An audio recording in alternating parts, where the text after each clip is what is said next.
Talvez você já tenha assistido a algum vídeo do tipo Maquie e Fala, e como não é exatamente essa abordagem que eu quero trazer aqui no canal, mas a aquarela já é parte de quem eu sou e já é uma temática presente aqui do canal, eu pensei, por que não fazer um vídeo de pinta e fala? Então, aqui estamos nós. Que mesmo que você não seja do time de interessados em pintura ou arte, o conteúdo desse vídeo pode ser útil como um podcast ou alguma coisa do tipo, então fica aqui comigo que vai valer a pena. Dito tudo isso, vamos ao que realmente importa. A verdade é que, enquanto eu estava fazendo essa pintura, eu fiquei pensando no fato de que eu sempre disse para mim mesma que eu não sabia desenhar. Muitas vezes alguém vinha me pedir para fazer um desenho e a primeira coisa que eu falava era: eu não sei desenhar. Às vezes eu queria fazer um desenho bonito e não conseguia e eu simplesmente pedia para alguém fazer para mim para que ficasse bonito, mas não era o meu trabalho no final das contas.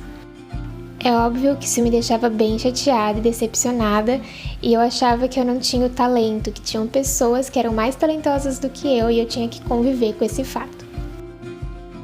Até que um belo dia, por algum motivo, ou talvez a minha própria mãe mesmo, tenha me incentivado a conhecer outros hobbies. E nesse meio tempo eu acabei descobrindo a aquarela.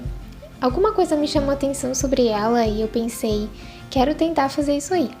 Mas a primeira coisa que me veio à mente foi justamente, mas Natália, você não sabe desenhar. E de fato, eu não sou muito familiarizada com lápis, papel, borrachas, sombras e efeitos de desenho. Mas isso não significa que eu não poderia aprender. E apesar de não ter feito nenhum curso de desenho ou coisa do tipo, eu resolvi que eu ia me aventurar sim na pintura, eu ia me aventurar sim com a aquarela e ver aonde aquilo poderia me levar. A verdade é que em algum momento eu precisei sim fazer um pequeno curso de introdução à pintura para poder entender mais ou menos como funcionava tudo. E com algumas aulas aqui, algumas práticas ali, eu comecei a me familiarizar com a tinta, os pincéis e comecei a fazer as minhas primeiras pinturas. Eu me lembro que a primeira pintura que eu fiz, ela estava bem errada, tinha muitos defeitos, muitos erros até de perspectiva e coisas do tipo, mas era a minha primeira pintura e eu lembro que eu fiquei tão feliz, mas tão feliz, porque aquilo foi uma prova de que eu seria capaz sim. Talvez eu precisasse de um pouco mais de esforço, mas eu poderia sim pintar. E assim começou o processo. Eu fazia algumas pinturas aqui, outras ali, algumas deram muito certo, outras deram muito errado e eu tive que jogar fora.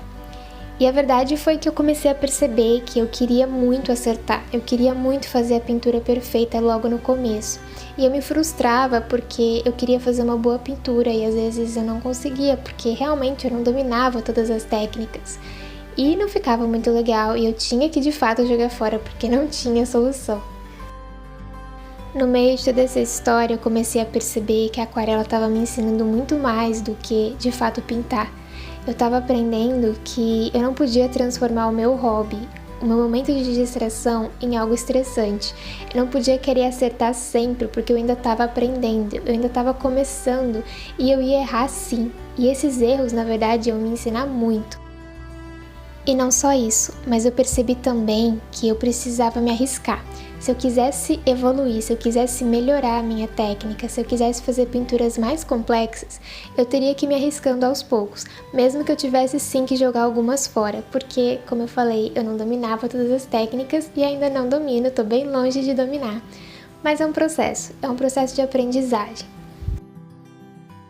Algumas vezes a gente vai conseguir acertar logo de cara, outras vezes a gente vai precisar tentar 3, 4, 5 vezes, pegar alguns materiais e jogar fora.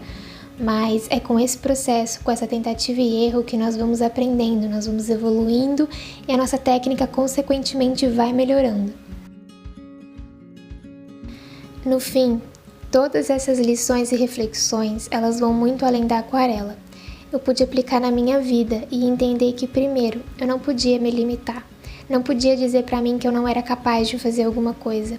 Tudo bem, talvez eu precisaria de um pouco mais de esforço do que uma pessoa que realmente tem o talento de desenhar, que nasceu com esse dom talvez um pouco mais aflorado. Mas isso não significa que eu não sou capaz. Eu posso sim aprender. Realmente, talvez eu precise de um pouco mais de esforço, mas é possível sim. Além disso, eu também aprendi a celebrar as pequenas conquistas. Então, a cada vez que eu vencia e que eu conseguia fazer um desenho, conseguia fazer uma pintura, eu celebrava, porque eu tinha vencido mais uma etapa, eu tinha mostrado para mim que eu era capaz, sim. Com um pouquinho de técnica, um pouquinho de paciência e de esforço, eu conseguia, sim, fazer com que aquele desejo se tornasse uma realidade. E por último, eu também entendi que eu precisava ter paciência com o meu processo, que eu não poderia querer fazer tudo certo logo de cara, que eu ia ter que tentar, às vezes errar, mas na verdade isso faz parte do meu processo de aprendizagem. Não poderia querer fazer tudo certinho e perfeito logo no início. No fim das contas, a verdade é que os desafios, aquilo que nos tira da nossa zona de conforto, é aquilo que nos faz crescer. Então, a pintura me tirou da minha zona de conforto, me tirou da minha zona que dizia, você não pode desenhar. Então, se eu puder deixar um convite para você hoje, pense sobre aquela atividade ou situação específica que você diz que não consegue fazer, que não pode fazer. Talvez ali possa ter uma oportunidade de você aprender, crescer, evoluir, quem sabe até descobrir um talento, algo novo, uma oportunidade mesmo.